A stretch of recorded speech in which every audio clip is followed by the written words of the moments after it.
Notice from social media, we keep a high activity count. So I do body weight exercises, and I'm a big believer in body weight Mhm. exercises. So let's talk about coaching. Group coaching has been a lot more popular, and I've had some really good clients, and we've had a lot of success in the group, and that's been really great for me. And we just talk about all things, insulin sensitivity. What can we do to improve our lives? How are we doing on the carnivore diet? What have your blood sugars been? How can you make them better? Things like that. The group format, the individual. And I have to tell you, my ideal client is somebody that's 50 years old or older who, like me, had a breakdown and had to make a comeback, right, to improve their quality of life. So, what I really pour my heart and soul into is the 50-year-old who just wants to improve their life and to learn how to live a lower insulin lifestyle. Well, what book are you reading now, my dear? I have also discovered, you're gonna laugh and I'll laugh about this too because I think it's hilarious because I never knew it existed. So I just finished a book called Fangirl Down. Oh, Oh my goodness, by Tessa. Oh, I can't remember her last name. Main character in the book is a woman with type 1 diabetes. It's a rom-com, and it's okay. very, very sexual. And I didn't know that they wrote books. Yeah. When people say they read a romance novel, I had Uh-huh. no idea that the sex act was so detailed. Oh my. But it really was. It was very detailed Okay. sexually, but it Okay. was so fun because this woman was a type 1 diabetic, and Yeah. it was showing the side of her that was a Yeah. very sexual character. Okay. And it was awesome. It was Okay. wonderful and lovely. Uh, But I had no idea that these books existed.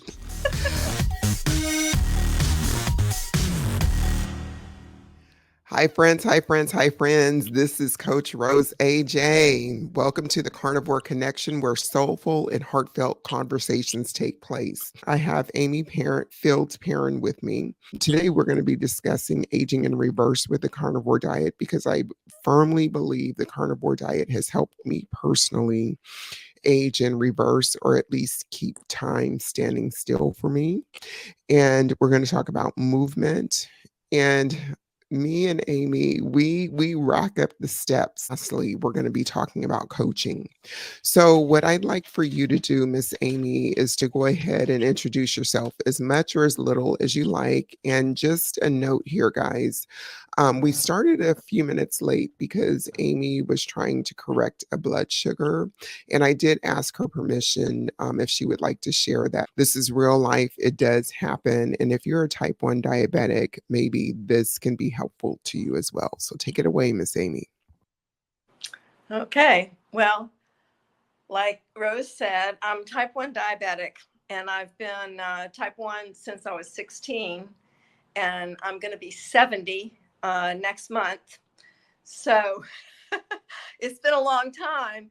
And um, way back, I was convinced that you could heal anything with diet. So I've been experimenting with diet since that time. So I've been on a lot of different diets. And when I found out about carnivore, I was, well, that was 6 years ago almost. And um,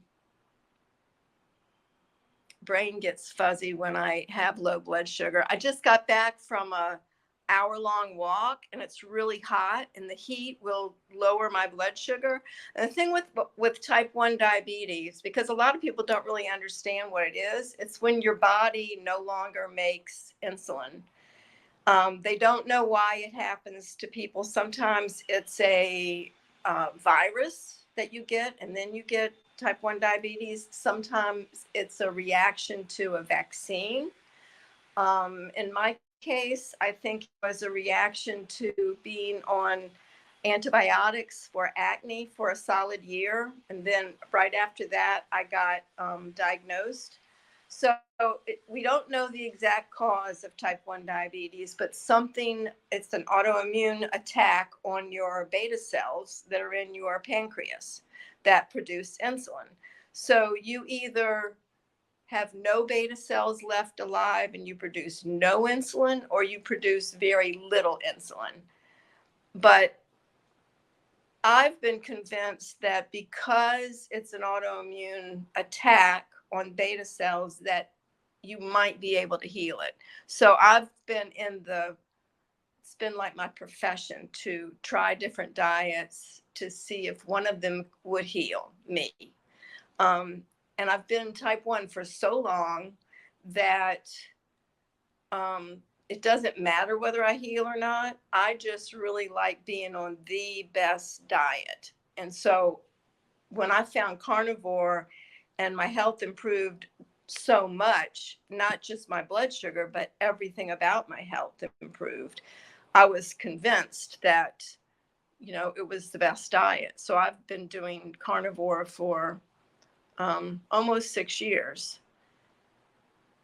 I also wanted you to talk, Amy, about how you corrected the low blood sugar just Low now. blood What sugar. did you? Yes. Okay, so the reason that type 1 diabetics get low blood sugar is that they have to take insulin.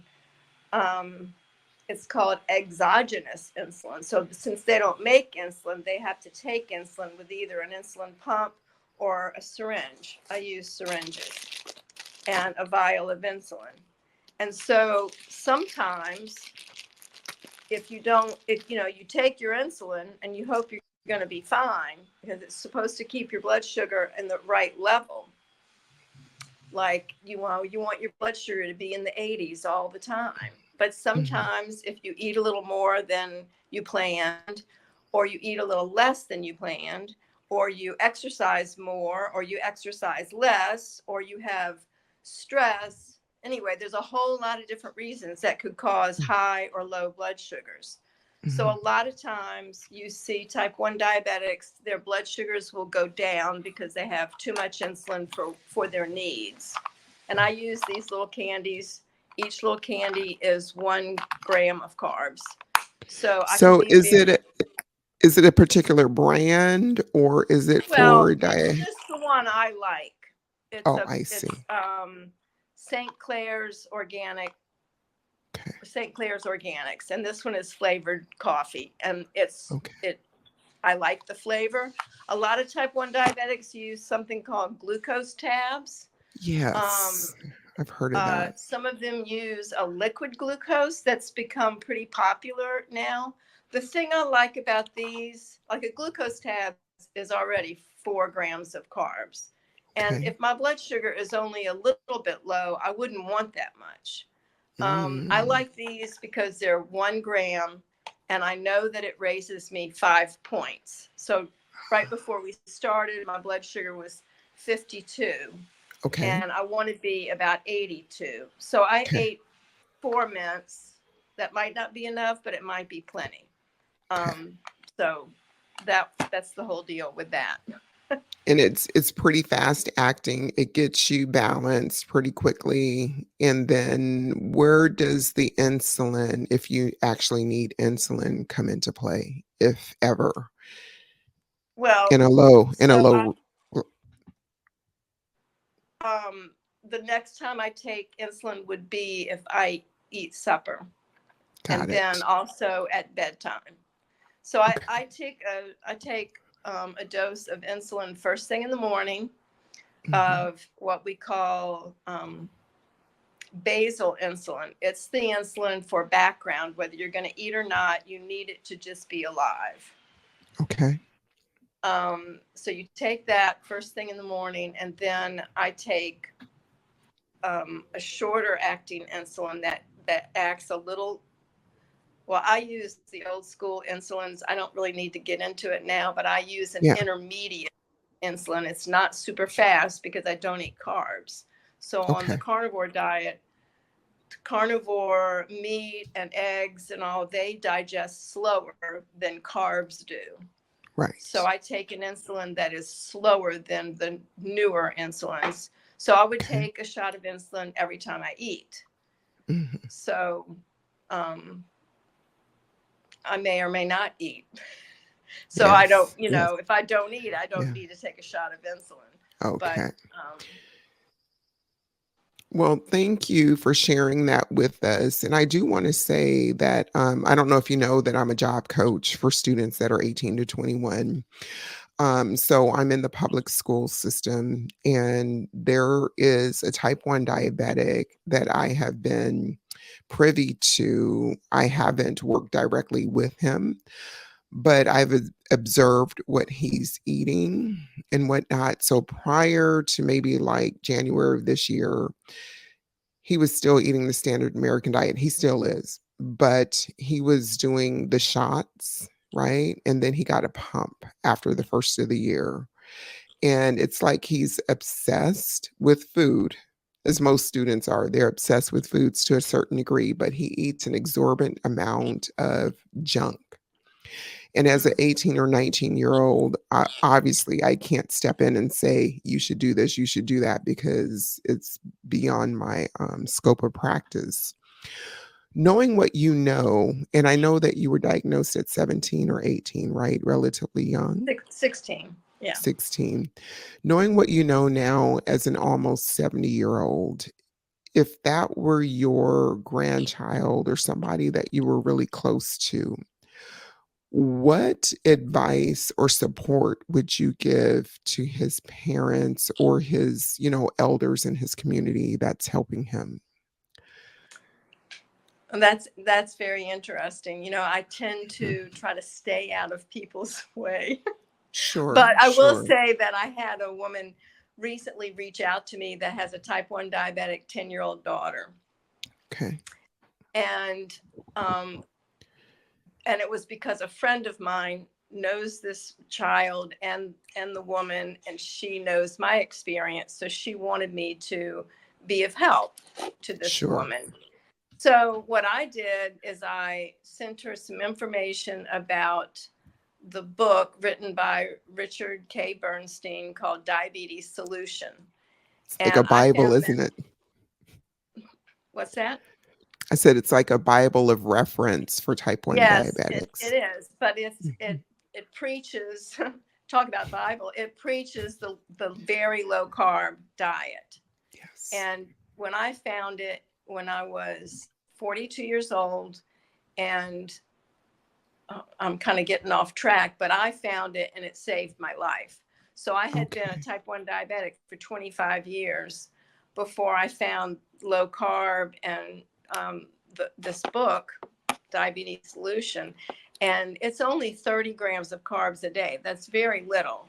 It's like eggs, and it's just very little, and like green vegetables basically is it's meat and green vegetables. And so but it's a really, really good basic nutrition for type 1 diabetics because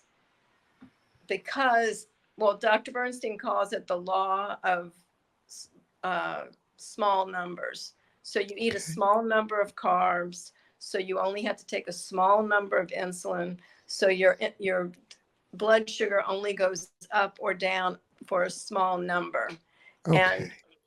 And it just makes sense. So that's the first thing I would tell someone was, read this book, see if it can help you.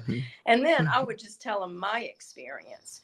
I was keto for 8 years before this. And this isn't a keto book because it's not high fat. It's just low carb.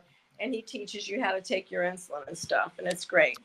But then I became keto back in 2010 after I was raw vegan for a while, trying to heal. The person about my experience with carnivore and how much it's helped me with type 1 diabetes and how I've been able to lower my insulin a lot and feel a lot safer. And because, type 1 diabetics can die in their sleep. Yes. And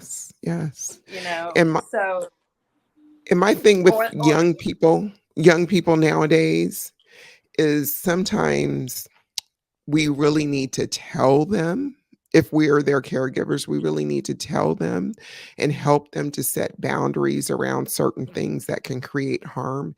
Yes, the insulin can take care of that. Yes, the insulin can cover that. But if you're 16, 17, and 20, How long are you likely to live? And what quality is your life going to be if you make it to 69 or 70 like Amy, right? Well, the So, deal is about the student that you know who eats a mhm. lot of carbs. He eats a Yes, lot it's of junk. He horrible, eats a lot of horrible. carbs.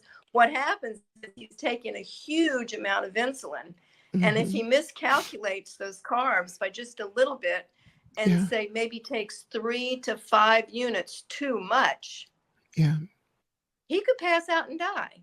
And Well, that's not a lie. That's the truth. he, he's on a So pump now. I don't know no, it's you if still that have to makes a tell big the pump. difference. You still have to tell the pump how much insulin to give you. Yeah, It's not yeah. magic. And talk about aging in reverse on the carnivore diet. So I feel as though it's possible to age in reverse or at least keep it at a standstill, right? And not further progress with the carnivore diet because I don't have junk. I'm not consuming junk. My body's doing the work that it needs to do to keep me healthy and alive without being taxed. How are you feeling and how are you aging? Because I think you're a good role model for me and many other people. Um, how have you stopped time or started aging in reverse, if you would say Well, that? it's interesting because we're talking about the carnivore diet. Mhm. And what happens with carnivore is you're not. It's because I haven't eaten junk of any kind for 45 years. So it's not that I'm not eating junk. Mhm. It's that I'm not eating vegetables that interfere with nutrients. Have Mm. you heard the study where you eat oysters and they have a whole lot of zinc? But if Yeah. you eat oysters and black beans, they don't have any zinc. You can't absorb the zinc because the black beans Interesting. block it. So that's just a little bitty example of how Yeah. vegetables can block nutrients. Yeah. So when you eat meat and eggs and cheese or just meat, you have Mhm. so many nutrients and none of them are being blocked by Right. vegetables. And that's the big deal in my opinion about the carnivore diet is Okay. that it's filling all your requirements for Yeah. nutrients that you don't know whether you were getting those nutrients or not when you were coupling them with With any kind of vegetable. some would argue, Miss Amy, that eating vegetables, and I won't say who, like a vegan or a vegetarian, but might argue that they're doing just as well, if not better, at their age doing that lifestyle versus the carnivore lifestyle. So now you and I both know about anti-nutrients and whatnot that you just spoke of. But the argument can be made that they've been a vegan or a vegetarian for 30 years and they're aging just fine. Well, I'm sure that there are a lot of people who eat vegetables that look just as good as I do at 70. I would I, argue that I don't, though. I would argue that. well, I, Mm, I think I've been thinking about this a lot because I knew we were going to yeah. talk. Yeah. And what I think is that on carnivore, because you're getting all the nutrients, you feel so good Mm, that you're willing to walk 7 miles a day and there you're you go. willing to do some exercise on the side Yeah. and you're willing to do all you're willing to these are to a spring and fill your bottles with spring water so you get Yeah. pure spring water because you Okay. feel so good you want to do these things. Yeah. You're willing to go outside without your shoes on so you can ground the earth so that Yes. the earth can give you its magnetic force Mm, so you preach can it. sleep better Mm, and dream. yeah. Since I've been grounding, Mhm. I've dreamed more than I have dreamed in the last 20 years Oh my. And do you because remember these dreams? I remember the dreams. I Nice. had quit dreaming. Yeah. I used to dream like maybe once a year. I Okay. could never remember my dreams. It was terrible. And I thought, I'm Mhm. just broken. My dream machine is just broken. And then I started going outside in the afternoon, sitting on a chair in my front yard, take my shoes Hmm. off, and read for about a half an hour. Okay. And Okay. I started dreaming and remembering Nice. my dreams and writing them down in a journal. It's like, Okay. who knew that grounding would do that? Well, I got to say that I am a dreamer. I'm a dreamer when I'm awake, when I'm doing things. However, I typically don't dream myself. Sleep has never been something that I did very well, but I'm currently working on it, right? I'm currently working on getting more sleep, but it's hard for me to do because I've never done it and done it well. But I think that's a part of the aging process too that I need to recognize that comes in as a requirement, as a mandate to help with overall health. Well, my sleep has improved dramatically Hmm. since I started grounding. It really has. Okay. And Okay. I'm not, I mean, I take naps. I'm a Oh, napper. I love okay. taking naps. I even dreamed during a nap. Husband, he died 2.5 years ago, and that's Yes. not the point, but he Yes. dreamed all the time. He was a great dreamer, whether he was carnivore or not. And he Uh-huh. used to dream during naps. And I had never dreamed during a nap. I'm Yeah. like, what kind of person does that? I remembered a dream while I was napping the other day, and I'm like, oh my Oh, goodness, this is all really true. nice. And then what do? You said you just put your feet in the ground. You just walk around barefoot as far as Yeah, you grounding. just have to have your shoes off. You just put your feet on the ground, and the energy of the earth comes up through the soles of your. You can actually, even if you don't want to take your shoes off, you could Mhm. hug a tree. Hugging a tree is a Mm, real thing because the tree gives you the energy of the earth. okay. So this is the funniest thing. As a kid, I never liked shoes. As an adult, I never liked shoes. So I'm always walking around the house barefooted. I go out back. Now, I don't intentionally put my feet in the lawn or anything, but I'm always barefooted, hanging out or walking in the garage, whatever. What's a tip that you could give me to start grounding, if you could give me a tip? Because, like I said, I'm always barefooted. Even when it's cold, I'm barefooted. Actually, put your feet on the ground. You mean in the Put soil, in the grass, in the dirt? yeah, yeah, Yeah, yeah. yeah. That would take some work. I'll work on it. Yeah. But the hugging of the tree, I don't think I've ever really heard that. So maybe I'll try that too. Yeah. So do you think having a community and having a proper diet, whatever the person deems a proper diet, and exercise is enough to stop the aging process and to age in reverse? Or do you think we need like some spiritual component? Well, I can't say one is better than the other. I think that community is great. I get a lot of community from social media because now that I live alone, I don't have a husband or someone to live with me. I don't have that many friends because I live in a new town. So, um, having the online community and friends that I've made online has been a really wonderful thing for me. Good. Um, it's interesting about aging because, people think I look young for my age. You look close. I got body wrinkles like every other 70-year-old. Um, Okay. but I wear my hair down. My hair hasn't turned completely gray. Actually, when I became Mhm. carnivore, I lost a lot of the gray in my hair. Well, I still Wow. have quite a bit, but it's not all Mhm. gray.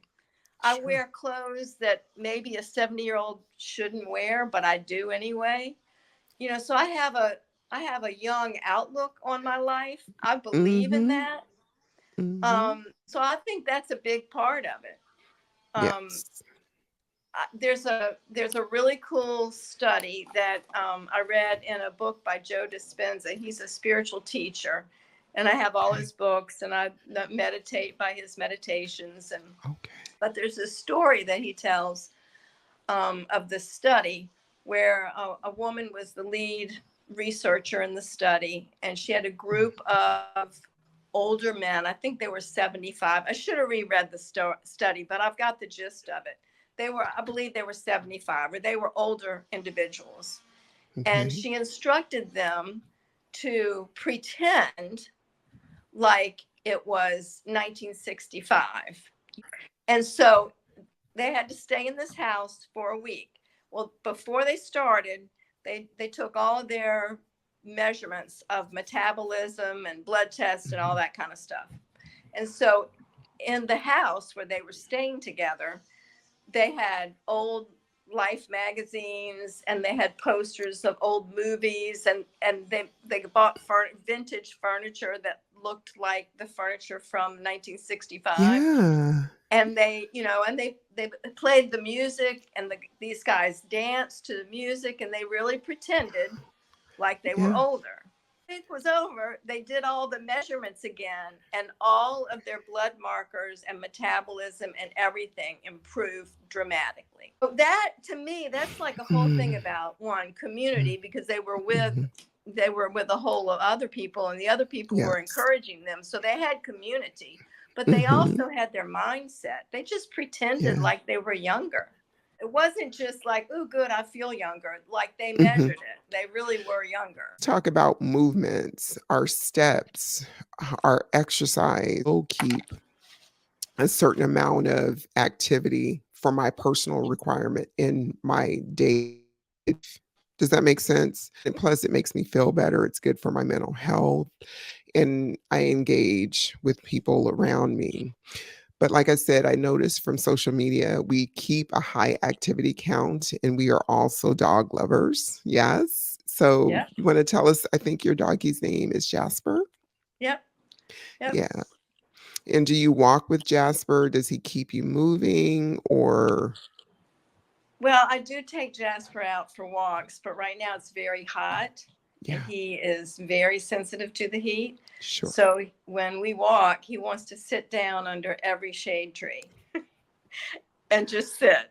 sure. So, and so he doesn't really walk very fast at all. Okay, okay. I'm very religious about my walking. I used to try for 5 miles a day, and that got old. So now I'm up to trying for 7 or more Get it, girl. miles every day. And it's just my iPhone counts, my activity tracker on my iPhone Mhm. counts my steps and translates that into miles. And I think I've got about 6 miles today so far, but I'm not finished. I walk Jasper a lot, but I also just the walk that I just got back from, I told him I'll be back in a little while, and I left him at home and Okay. took a brisk walk so I could add to my miles. But yeah, Jasper's a sweetheart, but he's a little dog. He's a little miniature poodle, and he's a little sensitive to the heat. Okay. And, But I even bought him a stroller so that if I really want to walk and I mhm. want to walk farther than he will, he sits Yeah. in the stroller, and I push him around the stroller like he's a baby. Right on. People think he's just spoiled, but it's not. It's like, I want to walk fast. I want to walk far. And this Yeah. poor little dog is not going to walk fast and far with me. So Yeah. he's in the stroller for that walk. And how old is he? He will be 2. Oh, he's a baby. Yeah, he'll be 2 in July. So Okay. I've had him for a little over a year. It was really rough. I had a dog with my husband, and I had a dog, and then my husband died, and then a year later my dog died, Mm, and it was really rough for a while. And I decided I needed to get a dog right away because I didn't want to live without a dog. So I sure. heard about this rescue place called Charlie's Friends, and I called him up and I said, I need a small dog. I don't know what it is, but it has to be small, because I Mm, have a deal with my hands. It's called okay. Dupuytren contracture, and they don't Okay. open. So I'm not going to pick up big dog poop. Okay. I So gotcha. I I told them gotcha. it has to be a small dog. So they Yes. found this purebred miniature Mm, poodle for me. Oh, And so I got him pretty much right away, and he's okay. been a blessing for me. He's such a sweetheart, and he's so loyal to me. So Yes. he sleeps with me every night. Um, he's awesome, and he's my Oh, best friend, basically. me, I have a dog. Her name is Miss Punkin, Punkin, and she'll be 12 in November. I was going through whatever I was going through, perimenopause, the whole nine.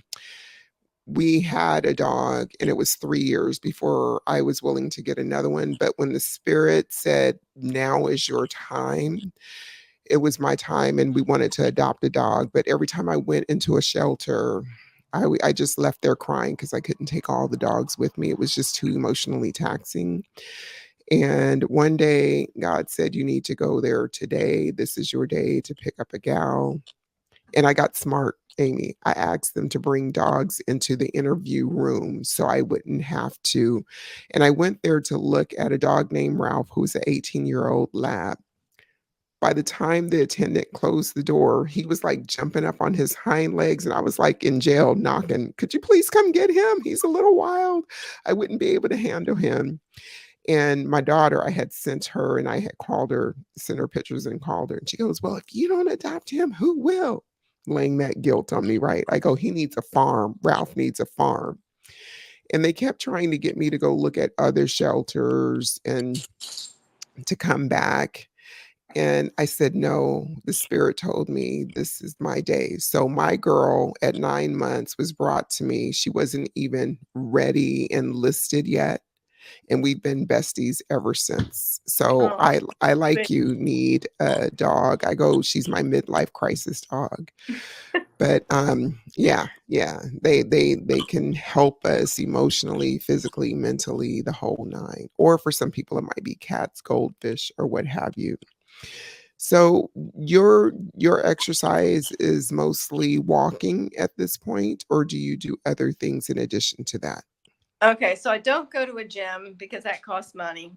Mhm, So I do body weight exercises, and I'm a big believer in body weight mhm, exercises. mhm. So my goal, and I don't always do my goal every single day, but my goal is to do 25 squats, 25 push-ups, and 25, which I don't know what they're called. They're these sit-ups where when you sit up, you bring your knees to your chest. I'm sure they have a Like name. crunches, V-ups? That's like a V up, but instead Okay. of your legs going straight up, I'm bending my knees. Oh. See, you should know. You're a doc, right? I know I Um, am. I don't know what they're called, but I know they're an Mm, exercise. I've seen people do them. okay. Anyway, I do 25 4 times a day. No, I'm doing them before each meal, when I first get up, and before lunch, and before supper, and then before bed, and that makes 100. I'm not lifting weights at the gym, but I'm lifting my Mhm. body, Okay. and I think my body is probably the heaviest thing that I will be asked to lift. And as long as you can lift your body, I think you're doing good. And So it's a requirement. It's a that's requirement. right. Wherever you go, you have your body with you, right? You have it with you. So you need to lift and be able to move your own weight at the very least. That I got hooked on exercise when I was 20, shortly after I had my daughter. My husband said, hey, you need to go to the gym, 300 plus pounds, yada, yada, yada. But it quickly became an addiction. What I didn't connect was back then, but I know now, was the endorphins, how good I felt, my self esteem, and whatnot. So I didn't start lifting weights. I was really cardio heavy because I needed that release until Mm-hmm. like my mid 30s, right? And so lifting weights, being in gyms is my jam. It's my ultimate jam. I need to be out with people to get a quality workout, but I don't need to be in a class with them. Does that make sense? Yeah. Yeah. Yeah. And then I have a home gym here too, which it is what it is. I prefer to be out in the world. Yes. That's So awesome. do you ever just sit on the couch and take a break from whatever your daily routine and requirements are? Do you ever just sit it down and say, not today, not today? Um, yeah, sure. I mean, I usually After my last walk of the day, I might have a couple of hours of TV, sit down Uh-huh. in my chair and watch a few hours of TV. I might take 1 or 2 naps a day. I never used to. I honestly never used to. It's like I have things to do, da da da da da da, and that's a part of my sleep deficit too, because I just want to get everything done that I want done. Right. And so now I'm switching gears this summer to prepare for the fall because I do a high volume of exercise. So I'm trying to slow that train down just a little bit because it's not as though I'm doing it for weight loss. My weight has been stabilized for years, right? And so I feel as though I'm an athlete, but I need to kind of go into semi retirement. It's the mental thing that I need to slow down to accommodate slowing down the exertion and the activity and stuff. So Sunday, I'm saying all this to say is Saturday, I took a day trip. That was a long trip on the Victoria Clipper to Victoria, BC. So it was an extremely long day. Then I got up on Sunday, did my normal routine. And Amy, I have to tell you, all of a sudden, I just hit a wall. I hit a wall. I had a headache and I took a 2 hour nap, a 2 hour nap. And I never take naps. So that told me that I was overdoing it and it was just coming to an end. And so now I'm slowing the train down and refocusing and re strategizing. So I might become a napper and a dreamer. And I'll text you on that, girl. Okay. Have any advice for people that are your exact age, like 65 and older, that you can give them to like freaking get up off the couch? Because that couch is very supportive.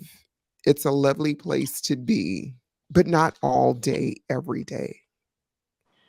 And I know that some people have a difficult time getting up off the couch. Well, I think everybody knows they're not supposed to be a couch potato. Everybody knows that they're Yeah. supposed to be active. Hmm. But I think Hmm. what carnivore gives us is that we feel so good that we want to move. And Hmm. I think you've got to start with diet and then steps. To Yeah. me, walking is the ideal exercise.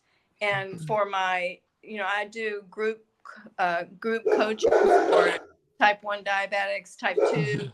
diabetics, person that just wants better blood sugars, or Mhm. a pre-diabetic, anything with that kind of blood sugar issue. We have group coaching for them.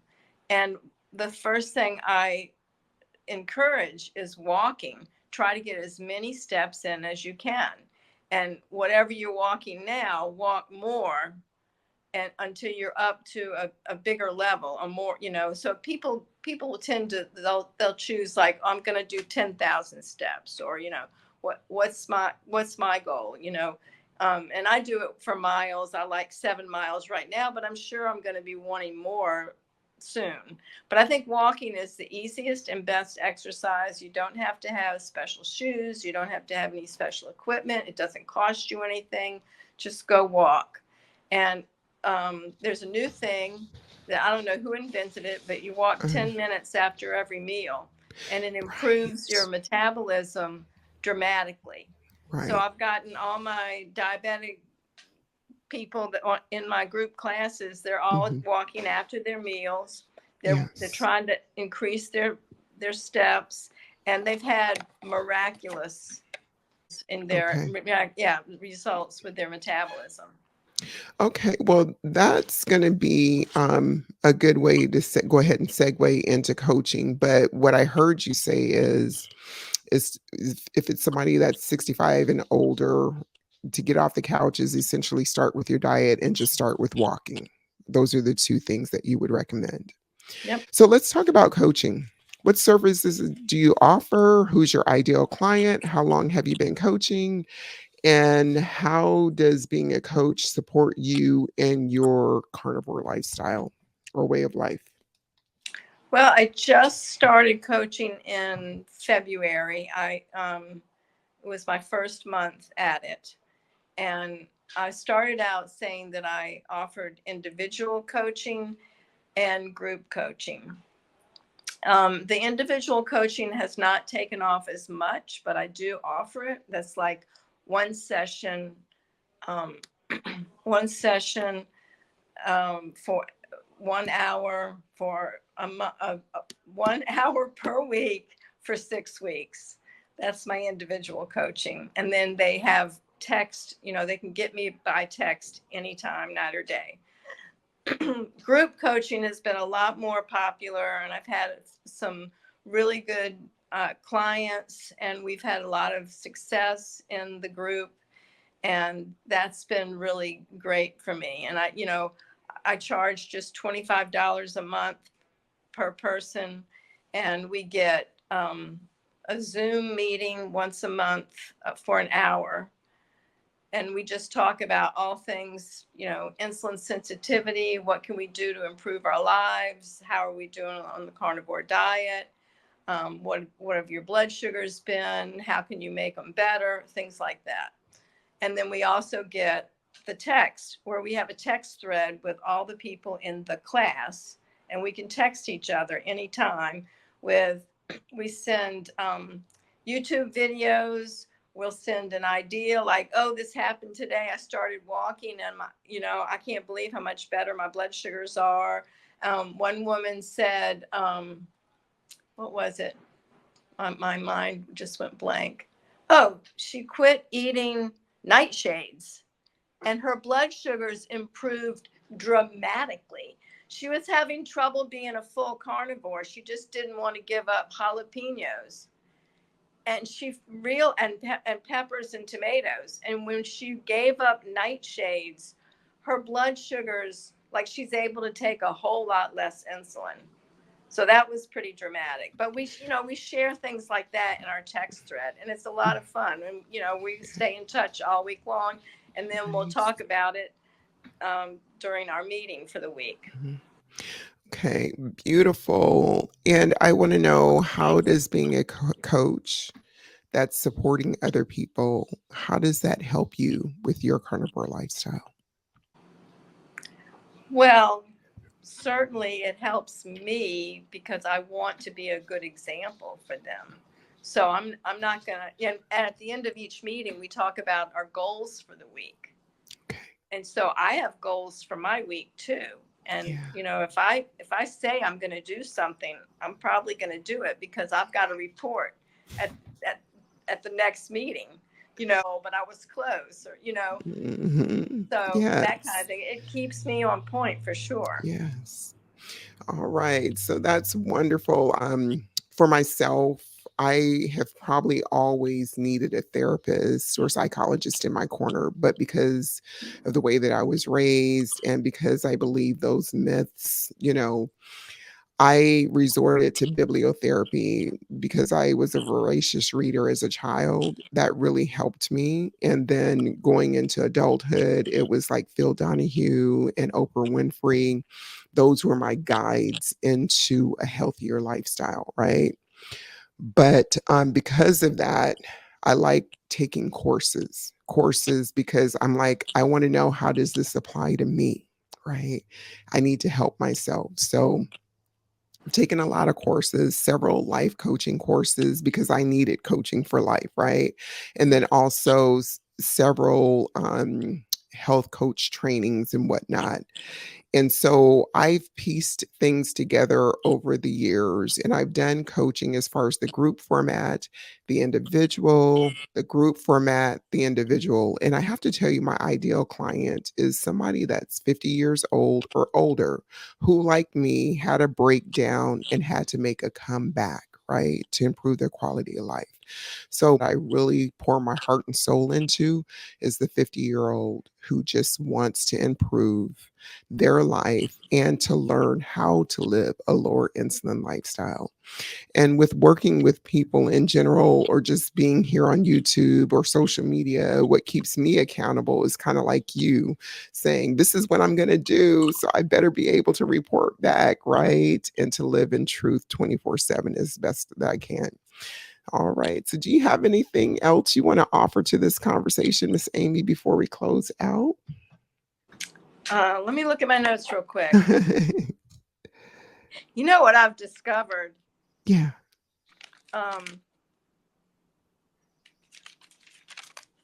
What I have discovered after my husband died was I never used to read fiction.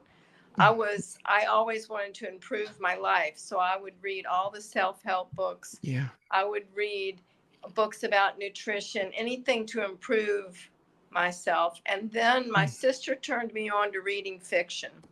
And I'm Okay. telling you, when your life is not filled, my husband and I, we worked together. We were together all the time. We went places together. We had a very full life. Yes. And when he was gone, like the fiction just, that's what I do to relax. Okay. Mostly is I read fiction and I enjoy it. And I joined a book club. I highly recommend older people join a book club because it's been so much fun to share my love of books with a group of people. So Oh my word. that is one of my recommendations because it's been it's like I have friends in the book club, and the people in the book become my friends while I'm reading it. And I love it. It's amazing. And I never thought I was going to enjoy fiction because I spent my life reading nonfiction, trying to, kind of like you, pressing it on myself. I have to be better. I have to be the best. And, reading all these self-help books. And I'm like, I just want to relax and read some really good fiction. And I love it. Well, what book are you reading now, my dear? I am reading How to Solve Your Own Murder. And who is that by? Because somebody might be intrigued. It's by an author named Perrin, same as my last name. Go figure. But I have also discovered, you're gonna laugh and I'll laugh about this too because I think it's hilarious because I never knew it existed. So I just finished a book called Fangirl Down. Oh my goodness. By Tessa. Oh, I can't remember her last name. But the main character in the book is a woman with type 1 diabetes. Oh my word. And it's just a fiction book. So it's a love story. It's a rom-com. And it's very, very sexual. I didn't know that they wrote books. So when people say they read a romance novel, I had no idea that the sex act was so detailed. Oh my. But it really was. It was very detailed sexually. But it was so fun because this woman was a type 1 diabetic and it was showing the side of her that was a very sexual character. And it was awesome. It was wonderful and lovely. But I had no idea that these books existed. To me, because you're a type 1 diabetic or you want to read a sexy book, that was a really good book. Yes. Okay, so I will include it in the show notes. All right. Thank you. Now, so Brisket Boomers, and then what's your website? Is it your name? It is Amy Fields Perrin. Yes, my name. So that's my website. On my website, I mean, I have my paintings. I'm an artist, and I do small still lifes. So that's on my website.